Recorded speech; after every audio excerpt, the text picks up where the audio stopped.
Time to musk up. Wow. All right, let's get right into it. Today, I'm gonna talk about one of my favorite brands, or at least it's dropped a couple of pegs because I do think they sold out to LVMH, but they're still, I would say, considered one of the most prestigious fragrance brands out there, and that is Guerlain. I'm going to show you my collection, and I think I have the most bottles out of any brand from Guerlain, and that's because they have a lot of different collections. I don't know, maybe Chanel comes close, but I'll do a little counting. I'll figure that out. Go over some of my backup bottles, and then I'm gonna do the best for last. Well, at least for me, the best line that they've ever created. And let's get right into it. All right, so here we go. Decided to change up the view on this one. I figured all of the bottles together would be, I don't know, look a little cooler. So let's get it started. This one is, well, let me turn it around, I forgot. This is Tonka Imperial. This is a backup here, and this is one of my favorite from this line, the Arts and Materials. This is an older presentation here, and obviously this fragrance is all about Tonka. And there is the other bottle.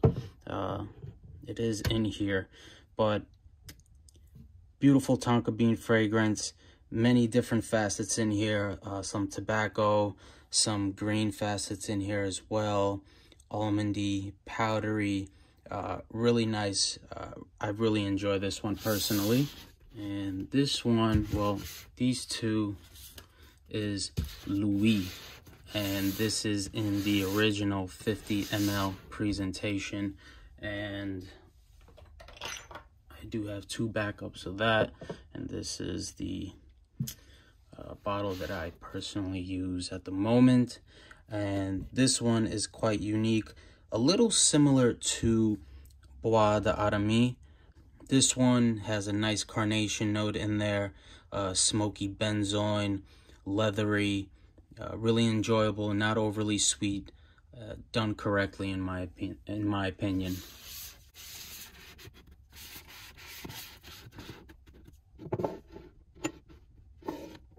Next up, we have Angelique Noir, and this one is a green, spicy vanilla fragrance.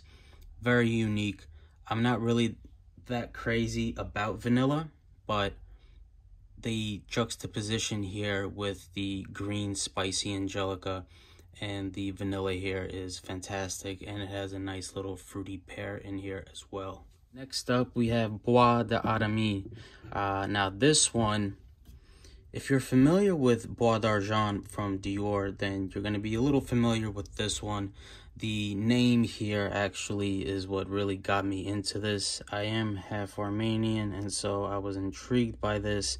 And this is supposed to smell like burning benzoin, or burning like benzoin paper. I'm not sure. But this is just spicy benzoin. I find this to be more smoky than Bois d'Argent, more mysterious, darker. But both are fantastic, and I really do like this one. Bois d'Arami. Next up, this one, Spiritus Double Vanille. I don't know. People like this. A lot of people like this one.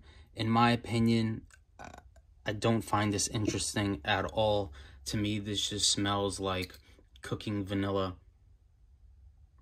I mean, I get from the nozzle, it's nice, but after a while, I just get really tired of it. I was gonna sell it, but the person hasn't claimed it, and so I still have it. And yeah, Spiritus Double Vanille.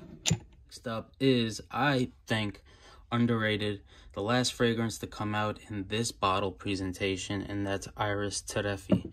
And this is a gorgeous Iris fragrance, in the realm of Dior Homme, but better, because, well, one, there is real orris in here.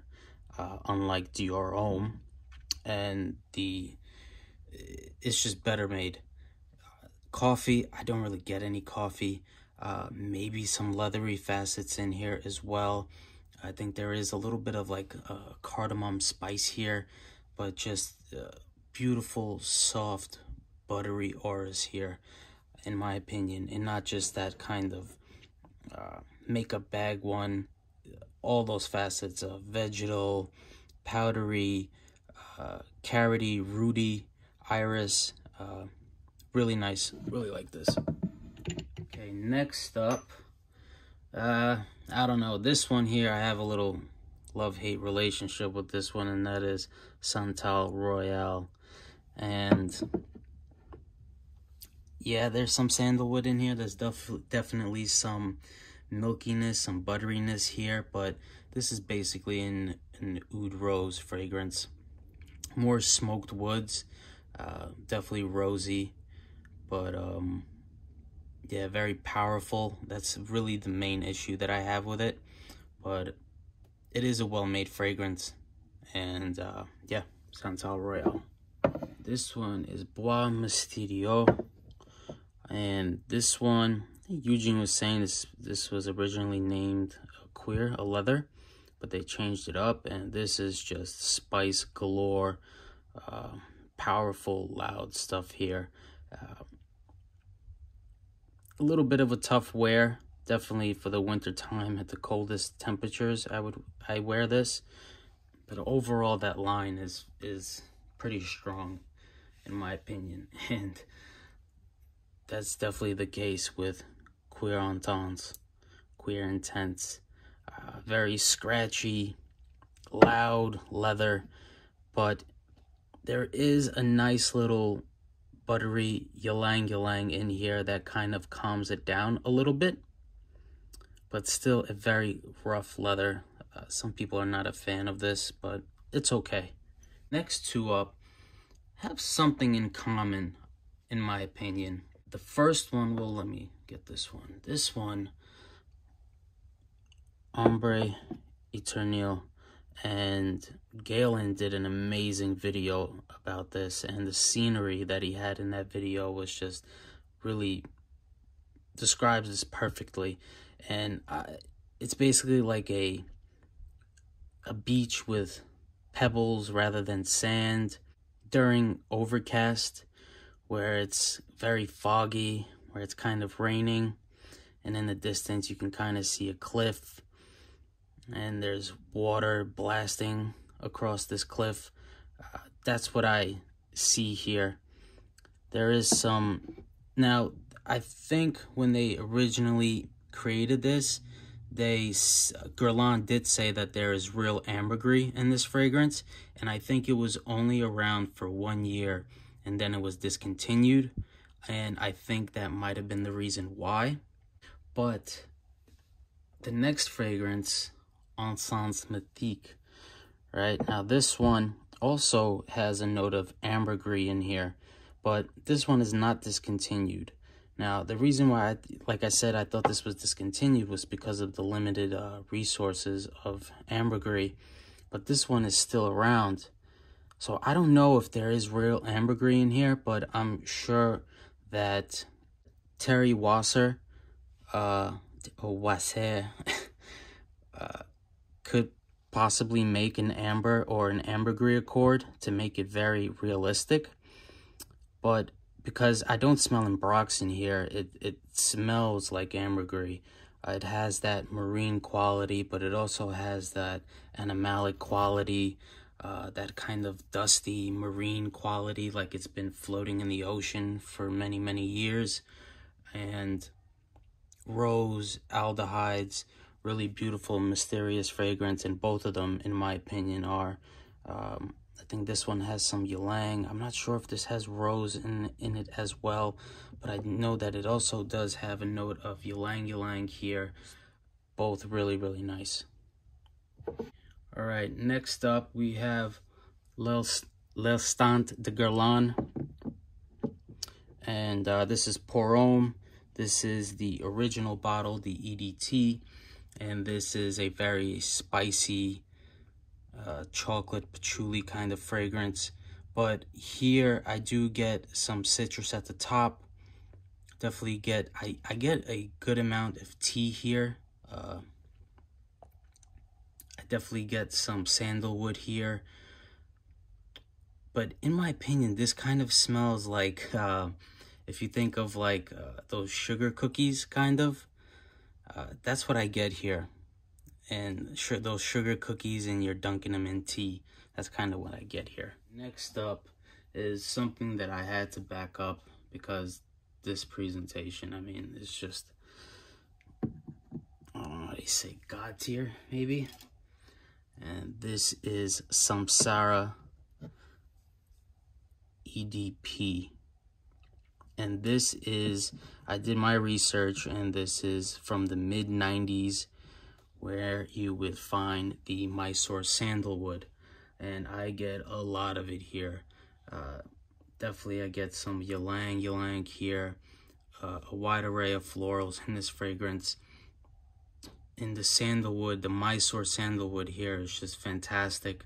Reminds me of sandalwood shavings marinating in milk. That's kind of what I get here from Mysore in general, but in this fragrance, I get it a lot. Next up is the classic Mitsuko EDT here. And this is the classic Fruity Chypre, Oak Moss, and Peach. I think everyone is pretty well familiar with this fragrance here. Next up, a fragrance that is a love or hate. And personally for me, it is a hate. It just doesn't work very well on my skin. Like I said, I'm not the biggest fan of vanilla, really. And I do get a lot of it here, and that is Habit Rouge. And I also have this. A friend of mine actually gifted this to me. I don't think he knew how much I hated this fragrance, but anyways, I still have it though. And this is an older splash bottle here in the Eau de Cologne. And this is from the early 90s, a Habit Rouge bottle. Well, this is an EDT. And yeah, I'm not going to go too deep into this one. I just don't like that fragrance. But to the people that do, keep wearing it, keep loving it. But this one here, on the other hand, I love. And that is Heritage EDT in the older bottle. And I think this is a mid-90s bottle, if I'm not mistaken, if anyone cares. There is the batch code. And this is a woody, spicy patchouli here. Some citrus at the top, well balanced, really fantastic. Great wear, one of the best designer fragrances, in my opinion, ever created. Next up, some people might say this is one of the greatest vetiver fragrances, and that is Vetiver EDT Eau de Toilette. And this is your citrusy, kind of fruity vetiver with a nice tobacco note in here as well. Next up is another classic, and that is Vol de Nuit here. Galbanum, Orris, and a bunch of other different notes in here as well. I definitely think there's some spices, some woodiness. This is the Eau de Toilette. I personally like this one more. And this is a gorgeous, gorgeous fragrance. Something that I think everyone should probably have in their collection. All right, next up is Mon Choix de Monsieur. Probably butchered that, but it's okay. Thank you, actually, JJ. He actually got me this bottle. So thank you very much. And so this fragrance here is the counterpart to Jiki. Personally, I'm not that big of a fan of Jiki. For some reason, the mixture of civet and vanilla just never works for me. It kind of really turns me off. But here, this is definitely the more masculine counterpart. Just more aromatic, not as vanillic. There's definitely some little animalic growl here, kind of, but it's very well made here. Lavender, some aromatic notes, some florals, Although obviously lavender is a floral, but there is other florals in here, some jasmine. Definitely get some rose in here as well. Really, really good fragrance. Made in 1904. Doesn't smell like it was made in 1904. Definitely ahead of its time. All right, so now we've come to my favorite line of all time from Guerlain. And unfortunately, this line has been absolutely destroyed. I don't know why. Something tells me it has something to do with LVMH. And yeah, and so they, of course, they had to get rid of it. Anyways, enough whining. Let's start with the classic Derby here. And this is the Les Parisiens line. Concentrating, all the fragrances here were targeted for men. And this is Derby, the re-released version. And it's great. Bergamot, a classic nice carnation note here. Spicy, woody, this kind of smoky, birchy leather. But you really have to kind of pay attention to pick up on that, on the leather note here. It's very hidden, done very well. Really like this stuff. All right, next up we have, and to be honest, I'm not even going to try to pronounce this damn thing. All right, so here we go. It is L'âme d'un héros. All right. Told you I'm not French. All right. I think this was recreated, and I forgot the name of the original, but it came in that bottle that looked like it held bullets from a musket. Damn it, what the hell is the name? Something with a C. But anyway, this is basically a very nice kind of citrus aromatic fragrance. I don't know if it's maybe considered a vetiver, but just nice, dry, kind of citrusy, masculine kind of fragrance. Very nice. Not one of my favorites personally, but not a bad wear. All right, next up is Arsène Lupin Voyou.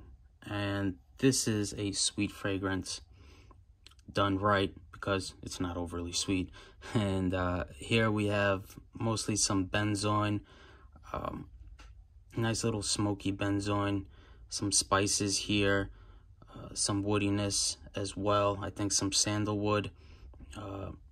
Very nice, enjoyable wear in my opinion. This fragrance actually was not discontinued. It was rebottled, and of course the price went up.